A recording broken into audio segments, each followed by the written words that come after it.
much as these people that are professional policemen are doing their job well and are highly trained at how to manipulate the populace, I don't see any reason to suppose that they won't try to continue doing that PA.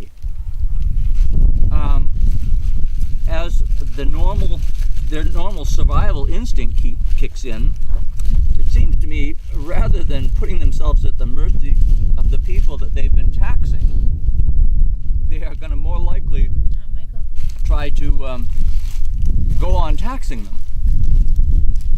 Together with the loyal brotherhood of their fellows, it makes totally good sense to me that if they maintain control and dominance of the highways, and to some extent tax people that want to use them, they can not only get goods and services indirectly that way, but they can also get the very needed gasoline from anybody that tries to drive on those roads in order to perpetuate their own dominance of them. They can take that gasoline, put it in their cars, and then they get to be the ones that drive on the roads where eventually everybody else is walking until finally the gasoline runs out. But as an end game, the police will likely end up in a dominant role by virtue of having the guns and being able to play the tax agent on everybody else. The only person that can stand up to them would be current drug dealers and other folks that have guns, which, no doubt they may try. But without a source for the drugs, those guys are going to be out of business anyhow. So, you can have as many gun battles as you want, but essentially the people that end up on top are going to be the ones that have access to the vital resources, the food, water, transportation, and some sort of weaponry. So that's why I see the police ending up on top as the world falls into more of a Middle Ages feudal setting, which I believe is the default position for humanity. Whenever you lose civilization, I think you fall back into feudal systems. And in this case, the police would be the local warlord. All right, blah, blah, blah. So if you're Robin Hood... That's why they need a Robin Hood. There you go. You got the job.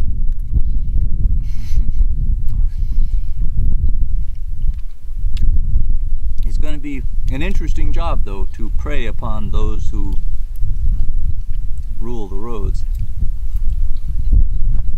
But by virtue of you knowing the trails and being able to get around without going on the roads, you have some advantage that you can then lie in wait, strike, and retreat.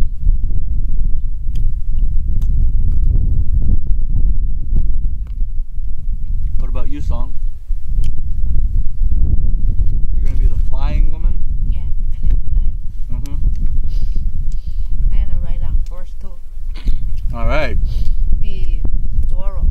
Uh-huh. All right. So are you gonna what's your relationship with men gonna be like in this post-apocalyptic world? Are you gonna be very independent, continue to be very independent like you are in this world, or are you gonna play some sort of submissive role, or some sort of queen of the undead? Are you gonna be a dominatrix in some way? I can play all kind of role. Well, yeah, but for the sake of a movie, you got to be somewhat consistent. I mean, we can start you off as a poor, victimized, girl on the trail who gets, gang raped, but eventually, what kind of character? How do you want your character to develop? I like more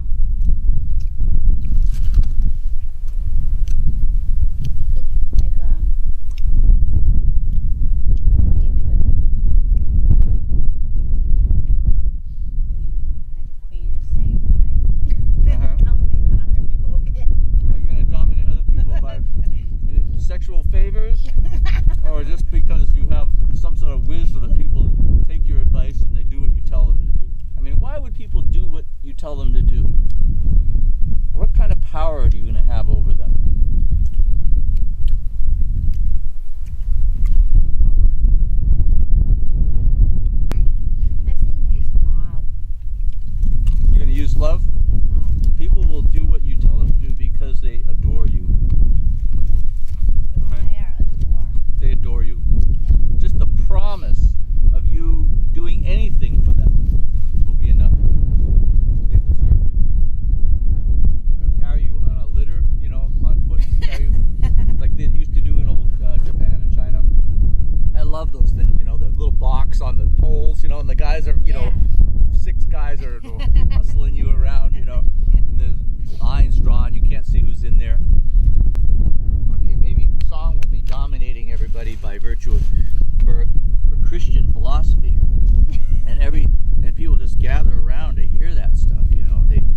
fun, and we all learned something.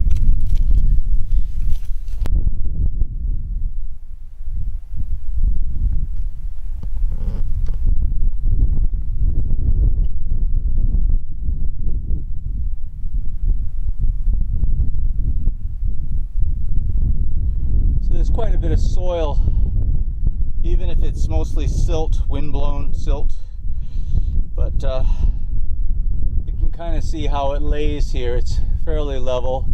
It's obviously water collected, and it runs off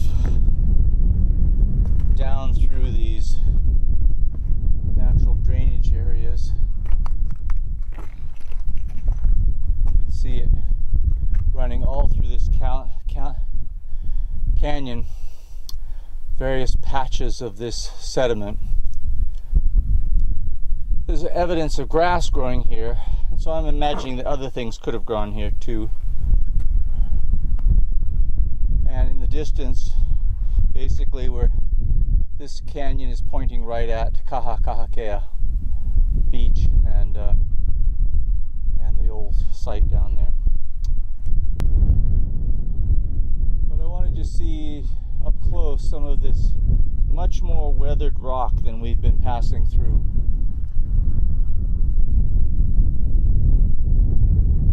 And this whole section for the next quarter mile or so is very much like this, very rounded,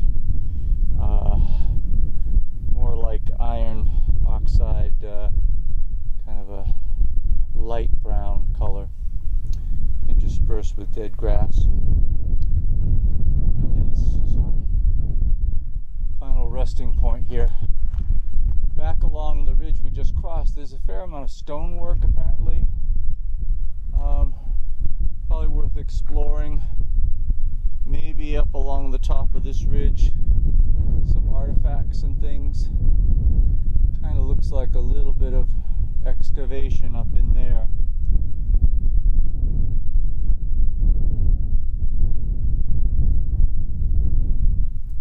So I'm looking for the reason that ancient Hawaiians would have been living or having shelters up in this region. You know, perhaps it was just a convenient resting spot on the trail, but perhaps it was actually a farming area. And it's a curious question as to what the climate was like in this time period before the fresh lava flows, and if this perhaps was all, you know, green, for example, much of the year. That's just gross, farting in the middle of a beautiful wilderness like this in someone else's presence. It's just totally gross. Look how much space there is. I could have farted anywhere in a million miles from here. Instead, I gave him a fart right in front of you. Now that is gross. Yeah, you're lucky. Lucky, I got a broke hand already. People have been punched for less than that. Or else. Or slapped, anyhow. There's no one around here to help you for miles, so. I like this character. Get into it, man.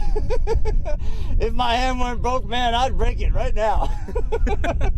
On your face. On your face, brother. Let me have some of that.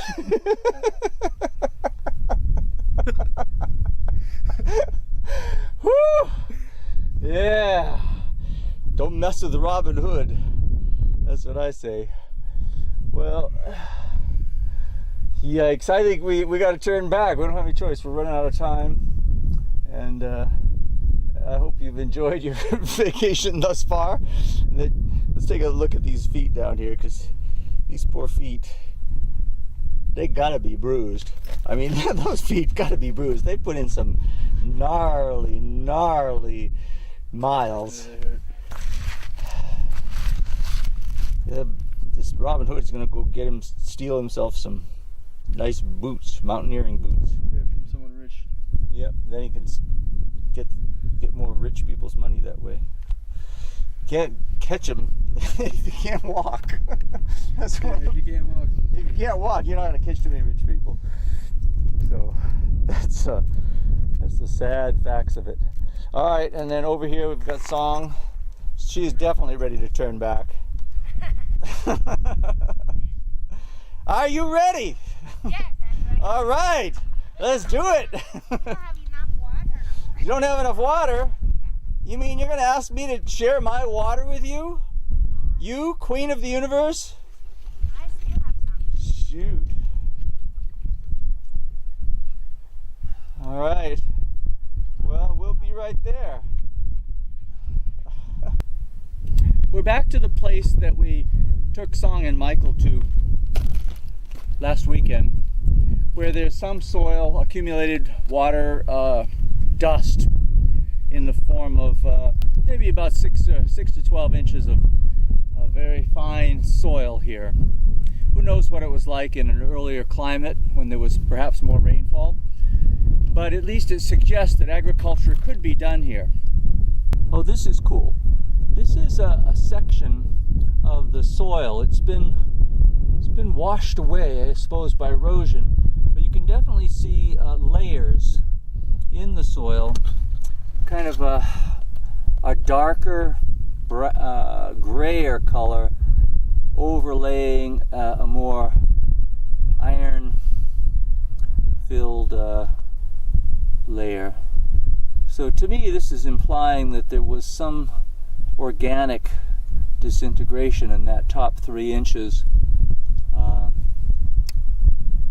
what we would really call a soil formation.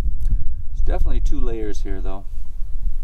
Okay, I'd like you to appreciate just what a different terrain this is that we're suddenly in. Lots of Pahoehoe, but old Pahoehoe, 5,000-year-old Pahoehoe. And here on the left, we're coming into some really flat, pillowy stuff. I kind of checked around for petroglyphs. It just looked like the perfect petroglyph field right in here.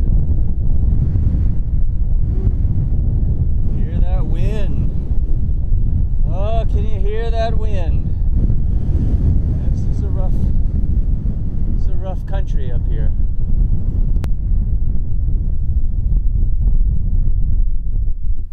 That might be a cairn up there. And right below us here, though, there's an old goat cave.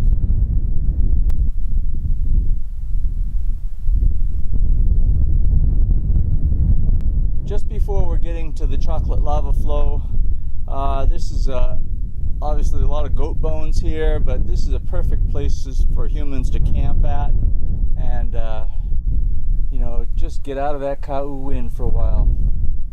So we're going to go up this and head on in